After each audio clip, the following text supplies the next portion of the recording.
તલાળા શહેર અને ગુંદણા રોડ પર રેલવે ફાટક પાસે બુધવારે સાંજે 5 વાગ્યે હોર્ન વગાડવાના મુદ્દે શરૂ થયેલી બોલાચાલી ભયાનક જૂથ અથડામણમાં ફેરવાઈ ગઈ હતી. આ ઘટનામાં સીધી બાદશાહ જૂથ અને અન્ય સમાજના યુવાનો વચ્ચે મારામારી થઈ છે, જે બાદમાં અન્ય લોકો પણ આ અથડામણમાં સામેલ થતા પરિસ્થિતિ વધુ ગંભીર બની છે. પોલીસની હાજરીમાં સારવાર માટે ગયા ત્યાં ફરી બંને ટોળા સામે સામે આવે છે ત્યાં ફરી બબાલ થઈ હતી. આ ઘટના પોલીસની હાજરીમાં બની છે, જોકે વધારે ફોર્સ આવતા સ્થિતિ પોલીસે કાબૂમાં લીધી હતી.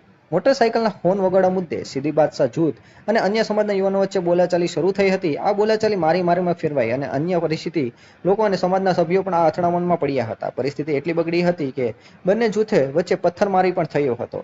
પોલીસે તાત્કાલિક ઘટના સ્થળે પહોંચી બંને જૂથોને વિખેરવાનો પ્રયાસ કર્યો હતો. ઇજાગ્રસ્તોને તાત્કાલિક કૃષ્ણા હોસ્પિટલ અને તાલાળા સરકારી હોસ્પિટલ ખાતે ખસેડવામાં આવ્યા હતા. પથ્થરમારામાં પીપળા ગામના અમુક લોકોને ગંભીર ઈજા થઈ હતી, જ્યારે ઈજાગ્રસ્તોને સારવાર માટે તાલાળા સિવિલ હોસ્પિટલમાં ખસેડવામાં આવ્યા છે. ત્યારે બંને જૂથો હોસ્પિટલના પરિસરમાં ફરી એકઠા થયા અને ત્યાં પણ માથાકૂટ શરૂ કરી હતી.